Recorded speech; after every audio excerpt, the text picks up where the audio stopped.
coming up on SportsNight. Men's basketball hosts a wild Sunday matinee against Nebraska. The Lake Show faces a natty rematch in a brand new foe. And women's basketball bounces from the Midwest to the East Coast on a road trip. What's up, guys? It's halftime from McCormick Foundation Center in an emphatic matchup between myself and Matt Campbell. We are super pumped to be on the show, and as always, it's Pierson Strandquist here for WNUR. Whoa, okay, lock in. It's the wrong club, dude. You gotta slow down. Hey, what can I say? Force of habit. Of course, we have the pleasure of being on Northwestern News Network, and hey, though, for our loyal viewers, Matt, who may have forgotten, what show are we on? Well, it's Thursday night. We're live from the studio. 2 first years on desk for the first time in 2025. Need I say more? It's SportsNight. Right now!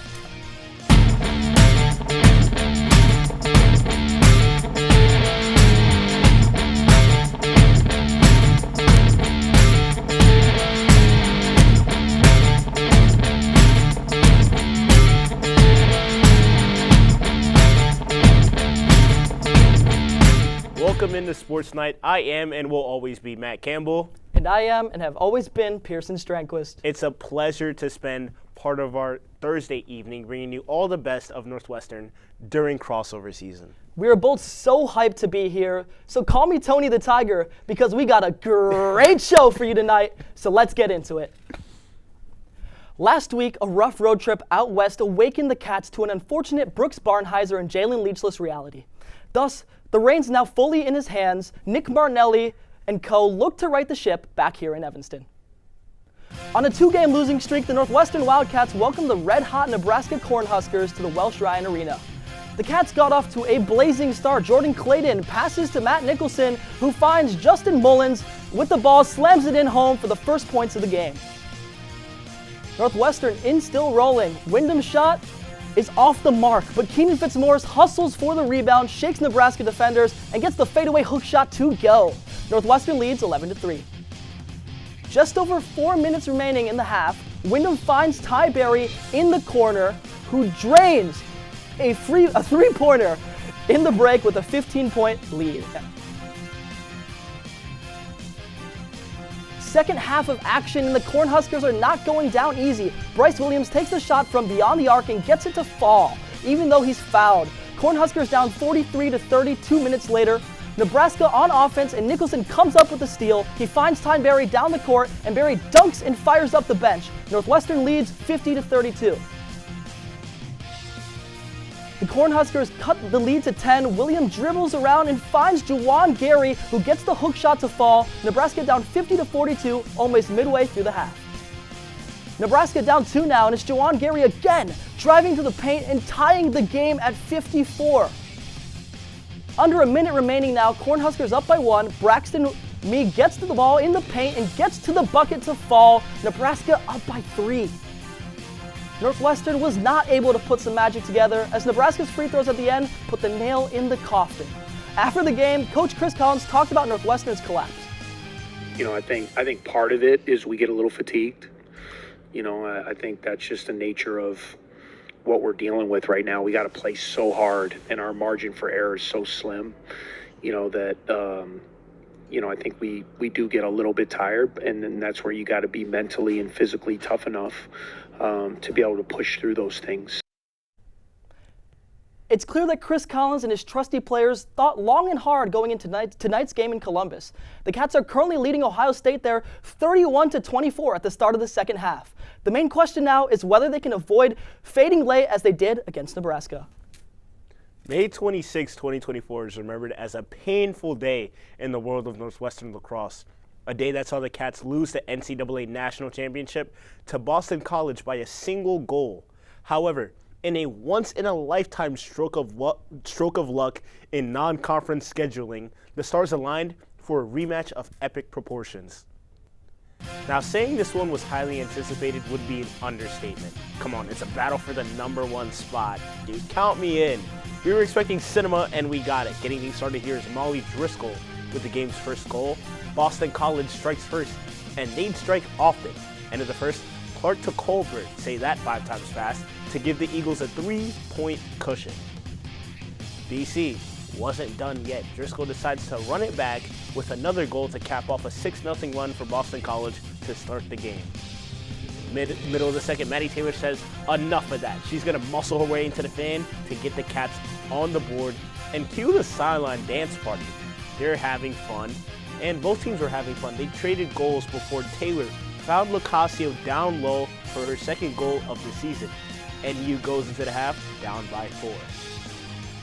5 minutes into quarter number 3 sees Mia Mascone get in on the action. Her third goal of the season. Things are looking a little bleak for the Cats, or are they? Because it became the Emerson Bowling show. She scored 3 of Northwestern's next 4 goals to keep them in it. That's the first one, and here's the second one.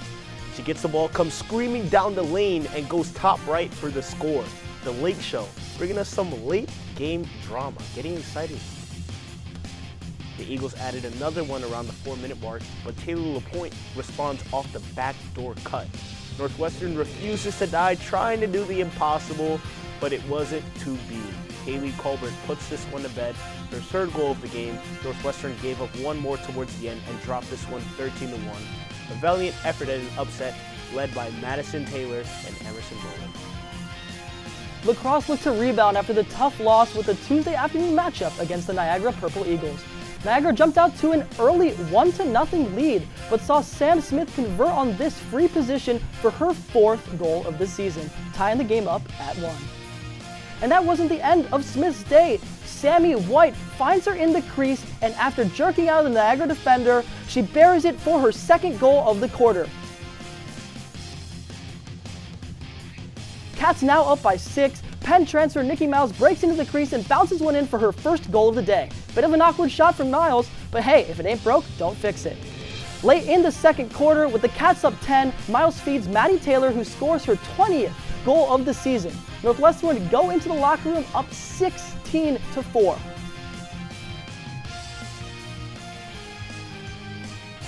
Back here in the second half, and the Cats would pick up right where they left off, and the freshmen Aditi Foster and Claire Morosi connect, and Morosi finishes the play, scoring her 1st career goal. A really hype one for her. Late 4th quarter now, and Alexis Ventresca wants in on the fun. She fires one from the outside of the crease that finds the bottom corner, giving the Cats the 21st goal of the afternoon. Northwestern would close this one out with a beautiful catch and shoot by Foster to win 22-5. Taylor led the team with 6 goals, while 13 total Wildcats found the back of the net. With their resounding triumph in the inaugural battle of the NUs, the number 3 ranked Wildcats will look to build on that momentum when they host the number 25 Colorado Buffaloes right here tomorrow in Evanston. When we come back, we'll see if the Cats were able to extinguish the Boilermakers. Don't go anywhere.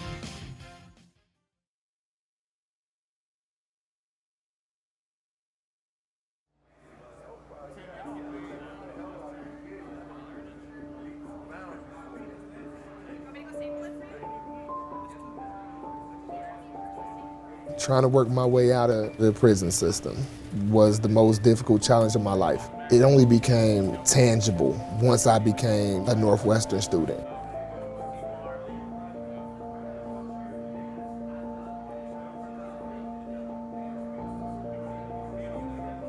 One, two, three, four.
My relationship with Giannis is unique. We're from the same country, we're from the same city, Being a Northwestern alum, I think, has tremendous advantages in the sports industry. To me, that community, it's been with me for 20 plus years.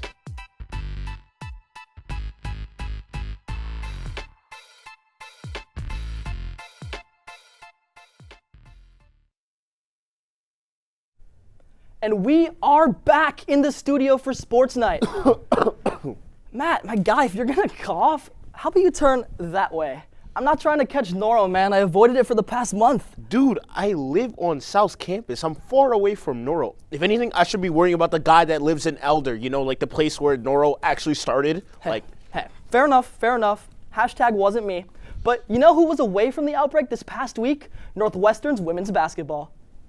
Disease was among the least of worries for Kaylee Walsh and company. Instead, it was finding their way back into the tournament picture, and that journey started in West Lafayette. Northwestern women's basketball traveled to West Lafayette last Wednesday, looking to record its first pair of back-to-back conference wins since the 2021-22 season. We'll pick things up here in the middle of the first quarter with Northwestern up by 4. Purdue looking to drive, but Kaylee Walsh with the block, and Taylor Williams takes it other way, going coast to coast. She'll square up her defender, hits a nice spin move as she helped the Cats to a 19-15 lead at the end of the first. It took a little bit of time, but the Boilermakers found their footing, and with just over 2 minutes remaining in the half, Kendall Poirier pulled out a spin move of her own to extend Purdue's lead to 7. Hoping to finish the half strong, Northwestern would inbound to sophomore Casey Harder. She drives down the lane, gets past her marker, but cannot get the layup to fall. Purdue would enter the half with a 4-point lead. Purdue kicked off the third, much like it started and finished the second. After another Kaylee Walsh block, the ball would find its way to Ella Collier, whose 3 helped put the Boilermakers in the driver's seat, 50-39 heading into the fourth. With 9 minutes left to go, Kaylee Walsh would hit this big 3, cutting the deficit to just 6. The Cats would hope to claw their way back. However, after a timeout, Sophia Swanson would answer the call with her second 3-pointer of the day, and Purdue would not look back at all. Despite a 17-point and 12-rebound performance from Taylor Williams, it would be Purdue taking this one 75-60 as the Cats fall to 8-15 on the season and 1-11 in the Big Ten. Monday night, Northwestern's women's basketball closed out its 2-game road trip at Rutgers. The Scarlet Knights may have won the tip, but the Wildcats wasted no time. Within just 20 seconds of gameplay, graduate forward Taylor Williams swiped the ball, leading to a fast break and the Cats' first bucket of the night.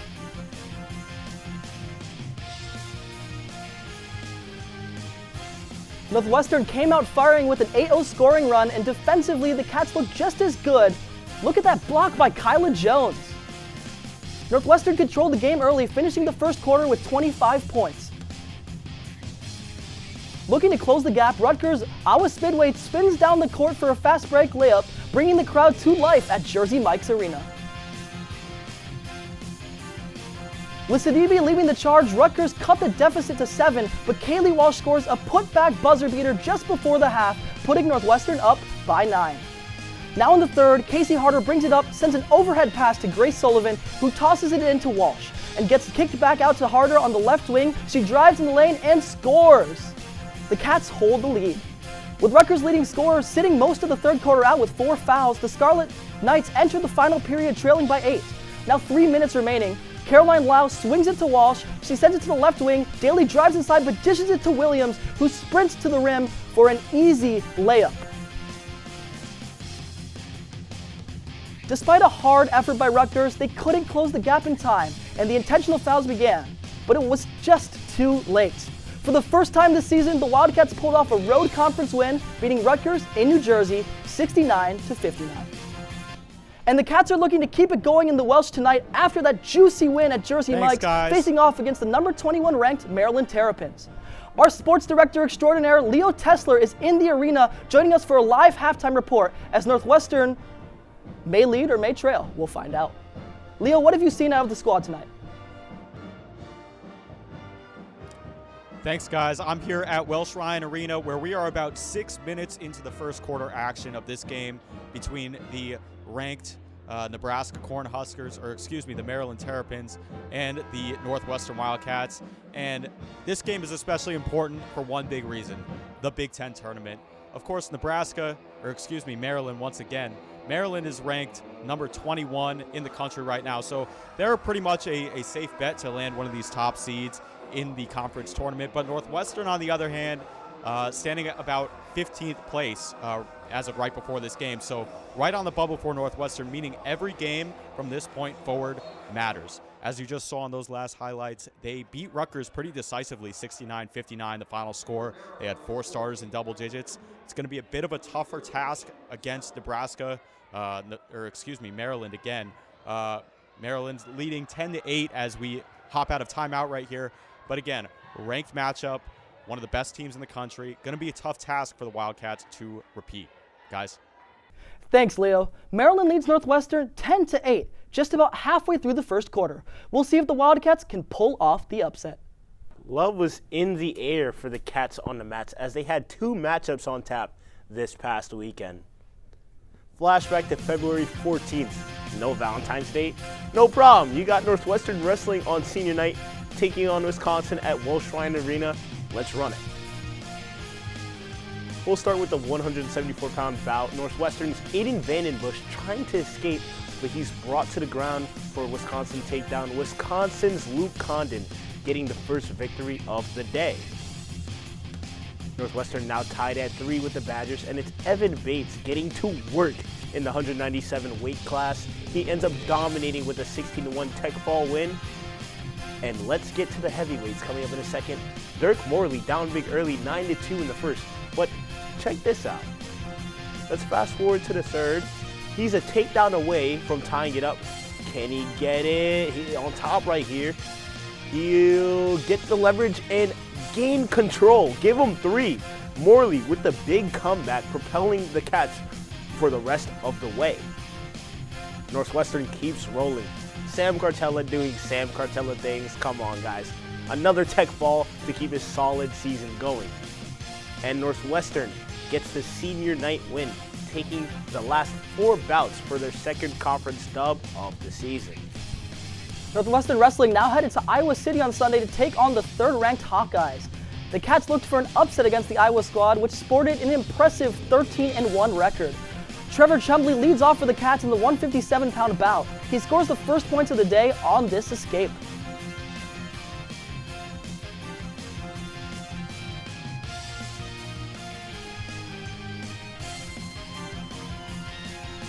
Miguel Estrada pulls off his own escape here to even the match 1-1. Tied through 3 periods, so they go to sudden death.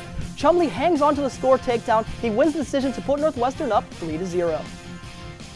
Now, 18th ranked Max Mayfield fighting against 2nd ranked Michael Caliendo in the 165-pound bout. Caliendo backs him up, chases him out of the circle, and gets the takedown. He goes up by 9.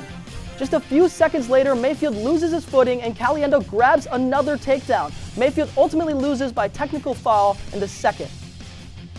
And the slate does not get easier. At 197 pounds, 14th ranked Evan Bates is even against top ranked Stephen Buchanan. But it doesn't last. Buchanan plays the ring around the rosy with him to score the first period takedown. And from bad to worse. Now in the 3rd period, Bates is trying to stay alive, but Buchanan gets the 1 leg and gets 2 legs and then gets the takedown. Northwestern down 16. Last match of the day, 25th ranked Sam Cartella against 3rd ranked Kyle Parco. Parco controls Cartella's neck, mounts him, and scores the takedown. Parco would go on to win 9-2. Northwestern unfortunately drops the match 37-3 and falls to 4-7 on the year and 2-6 in the Big Ten. Despite Iowa proving to be a wrench in their plans of ending the regular season on a win streak, Northwestern looks forward to hosting the Big Ten Championship next month at Welsh-Ryan Arena for the first time since 2011. Stay put. We got the Diamond Sports Scoop from this past week after these messages.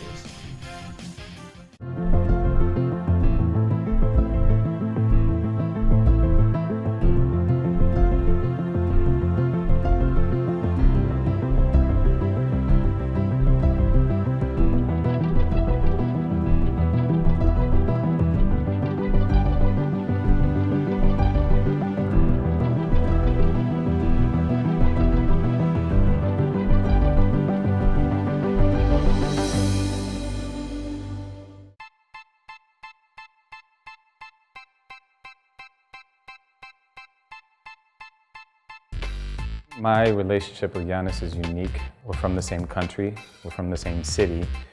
Being a Northwestern alum, I think, has tremendous advantages in the sports industry. To me, that community, it's been with me for 20 plus years.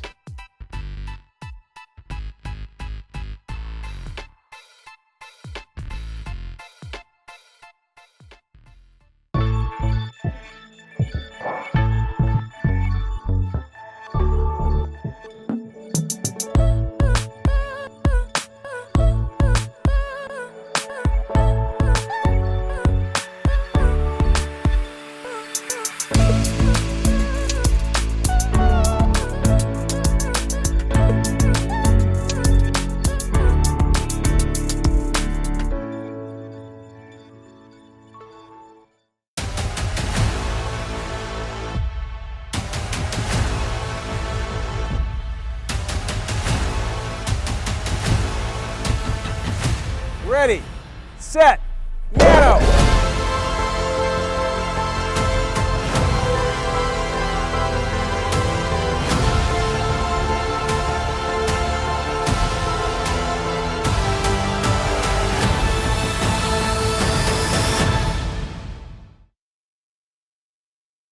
Welcome back to the studio. And you know, Matt, since they gave us this airtime, hi Dad, hi Mom. All right. We got entrusted to be the first two first years on camera. That's how you come back. Dude, lock in. Come on, man. Hi, Mom. Welcome back to Sports Night. Come on, man. You know what? It's fine. With both moms now pleased, we go to the other important women in our lives, Northwestern softball. After a 3-2 start to the season in Clearwater, the Wildcats headed down to Baton Rouge for the Purple and Gold Challenge, where they opened up the competition with the matchup with number 18 Virginia Tech. But Hokies hurler Emma Lemley was magnificent, pitching her second perfect game of the season to stonewall the Wildcats in a 3-0 loss.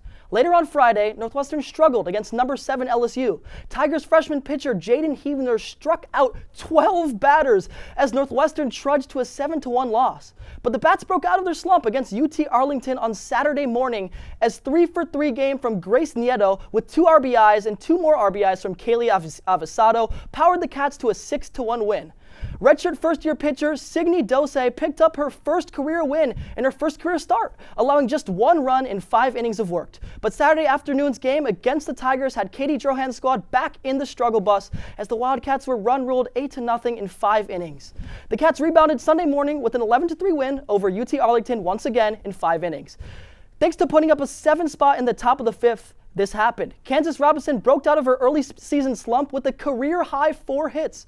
Kaylee Avisado once again also added 3 more hits of her own right in the win as Raleigh Gruch-Leniak picked up her second win of the season, allowing just 1 earned run.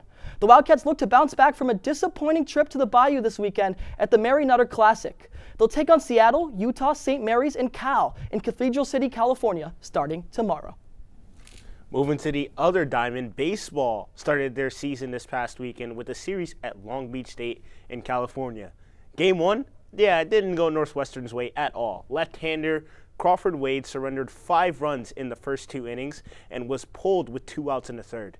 The Wildcats got their first 2 runs of the game via a Bennett Markinson sac fly and a Tyler Gannis RBI single in the third, but a few innings later, an LBS dirtbag grand slam ballooned the score to 17-2, leading to a 19-6 final in a contest that was just never close. Game 2 was a different story, however. Trent Lyolis got his first start of the season and made it count, smashing a solo homer to right to put the Cats out in front. Sophomore Garrett Shearer dealt early, but gave up 2 runs in the fourth to give the Dirtbags the lead. Never fear, Tyler Gannis is here. 6-inning, 2-run knock for the grad student to drive in the go-ahead run. Then who else but a second Lyolis dinger to cap off a 6-2 win? Freshman Matt Kauser got on the bump in the Sunday rubber match as Northwestern looked to come with their first series win since 2008. The game was scoreless into the bottom of the third when Kauser surrendered a solo shot to Dylan Lena, but the Cats responded with a solo shot of their own in the 5th, this time off the bat of LSU transfer Ryan Kucherak. The game remained tied till the 7th when a Preston Knott sac fly and another Gannis 2 RBI single gave the bullpen a 4-1 lead. Grad transfers Blake McMillan and Sam Leboki shut the door, and the Cats have just won their first opening series victory since 2008. Northwestern men's tennis looked to snap a 5-game losing streak after facing tough competition. And they did just that. The Cats played a doubleheader against Illinois State and IU Indy on Saturday. Against the Redbirds, Northwestern took the number 1 and number 3 doubles matches to take an early lead. The momentum continued into the singles matches, where Sai Prakash Gali, Grayson Casey, Felix Nordby, Max Benson, and Chad Miller all won their matches, and the Wildcats swept Illinois State 7-0 in the early afternoon meet. Later that evening, the Wildcats took IU Indy, and they just destroyed them. It was almost a complete deja vu. The Cats dropped the first doubles match of the meet, but won number 1 and number 2 doubles matches. Northwestern finished all 6 matches, where Casey Nordby, Carter Pate, Benkinson, Miller, and Jackson Caldwell won their matches in straight sets to seal another 7-0 sweep. The Cats will take on Memphis on Friday before playing a doubleheader against Notre Dame and Chicago State on Sunday. Keeping it on the courts this Sunday, Northwestern women's tennis hosted 2 Midwest foes as UIC and Milwaukee traveled to Evanston for a doubleheader. In the morning match, the Cats cruised to a 5-2 victory over the Flames. Kylie Rabjohns was on fire, winning both her singles and doubles matches and only dropping 5 games across 3 sets played. Another star in the match, Erica Jessel. The first year was playing at the number 1 singles match for the first time in her young career, but it didn't matter. She won in straight sets, and Sydney Pratt sealed the deal for the Cats at number 2 singles. In the afternoon, light work for Northwestern. The Cats swept the Panthers 7-0. Pratt was cooking yet again, winning at number 2 singles 6-0, 6-0. Straight sets. It was a Sunday of accolades for NU as well. With the 2 wins, head coach Claire Pollard became only the 9th coach ever to reach 600 wins as head coach. Remarkable for Pollard, who has been in Evanston since 1999. Also, following her 3 wins, Erica Jessel was named Big Ten Freshman of the Week. Overall, an incredible Sunday for Northwestern as they prepare to take on Vanderbilt at home on Friday at 4 p.m. To continue our crossover season coverage ahead of tomorrow's 3-sport tripleheader, SportsNight's very own Braedon Olsen has the scoop on the spring sports newcomers that Cats fans should look out for. Over to you, Braedon. It may be hard to believe considering the glacial temperatures outside, but spring sports are fully underway here in Evanston. NU lost a lot of big names this offseason, including Izzy Skane and Hannah Cady, but there's plenty to look forward to with a new crop of Wildcats looking to cement their names in Northwestern history. Let's take a look at some of the newcomers poised to make an impact this spring. We'll start off with the Lake Show, looking to return glory to Evanston after just barely losing to Boston College in last year's title game. After losing stalwart goalkeeper Molly LaLiberty, the team went out and picked up one of the best in the business, that being Delaney Schweitzer. The Syracuse transfer played a crucial role in the Orange's back-to-back Final Four runs over the past 2 years, and she's earned a plethora of awards to show for it, including IWLCA Goalie of the Year in 2023. With Schweitzer guarding the net, Northwestern has a proven option with plenty of big-time experience. The Cats also recruited midfielder Hannah Rudolph to Evanston. Now, Rudolph was the 10th best recruit in the class of 2024, and in her young career, the Maryland native has already scored 2 goals against both Canisius and Niagara. The Cats should be in a fantastic spot for years to come with a player of Rudolph's pedigree in the midfield.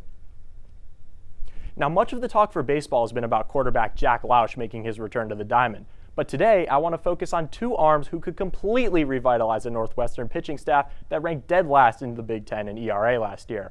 Crawford Wade is perhaps Greenspan's most impressive addition on the pitching side. The graduate student transfer from Wake Forest comes with a wealth of experience, including recording a 3.13 ERA and 31.2 innings pitched in 2022. Now, the Southpaw does have a bit of an injury history, having had to medically redshirt in 2023 after just 3 innings. But provided he can stay healthy, he should shape up to be a top-of-the-line rotation for the Cats. Now, alongside him is Matthew Kauser, who was a highly touted prospect out of high school as the number 14 ranked player in New Jersey by perfect game. The 6'5 righty shone in his collegiate debut last Sunday against Long Beach State. He allowed just 2 hits and 1 run in 6 innings in an effort that earned him Big Ten Freshman of the Week honors. If Greenspan can continue to get that kind of production out of his freshman pitcher, the top of the rotation is set for a major bounce back. We now turn to softball, which has begun its quest back to the top of the Big Ten. Now, one of the most exciting additions for the Cats is freshman Kaylee Avasado over here, who was ranked the 9th overall player in the 2024 class by Extra Innings Softball. Through 10 games, the infielder from Virginia has lived up to all the hype and then some. She's currently batting .455 with an absurd 1.107 OPS while playing some of the top teams in the country, including LSU, Duke, and Tennessee. If Avasado sustains that level of play, the Cats have themselves a star in the making. Another name to watch is Emma Blay.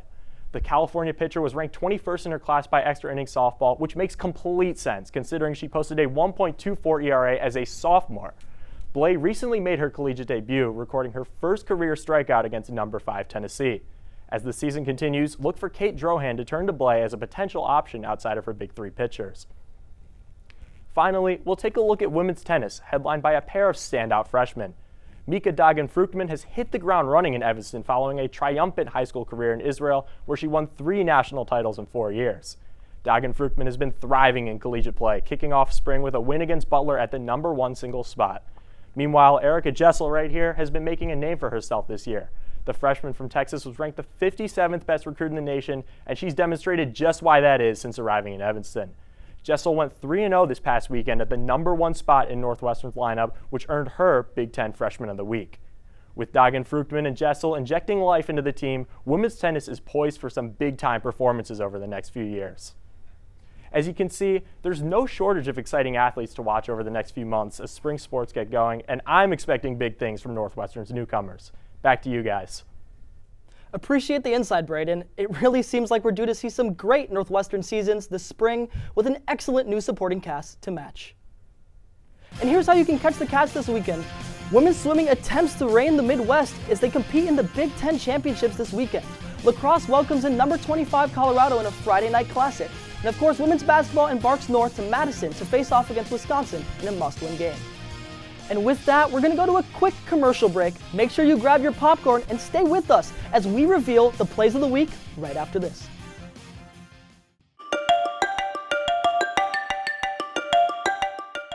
I'm Kelly McEvers, founding host of the NPR podcast Embedded.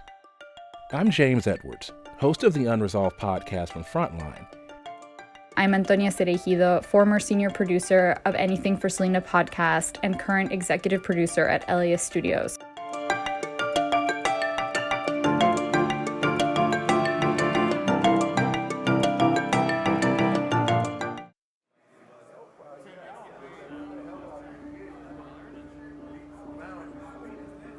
My narrative, since I've been locked up and kind of made my transition, has been like redemption, accountability.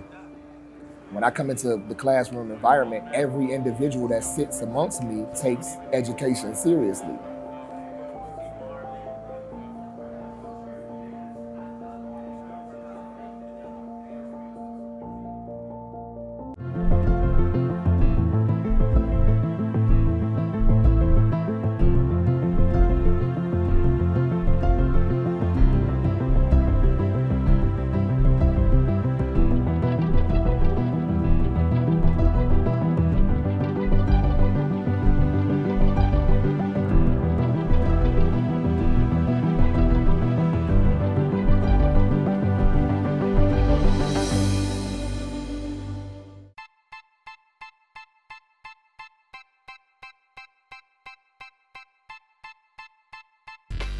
My relationship with Giannis is unique. We're from the same country, we're from the same city. Being a Northwestern alum, I think, has tremendous advantages in the sports industry. To me, that community, it's been with me for 20 plus years.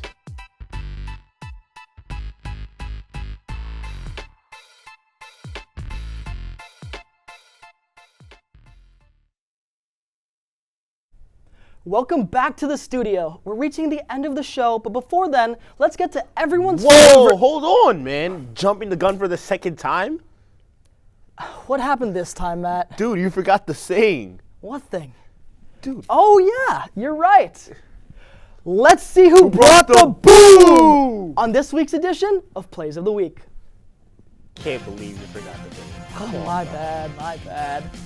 Coming in at number 3, women's basketball on the road against Rutgers. Taylor Williams grabs the ball off the tip from Melanie Daly. Williams takes it up the court herself. She pops it out to Kyla Jones, who feeds Williams back inside for the easy layup.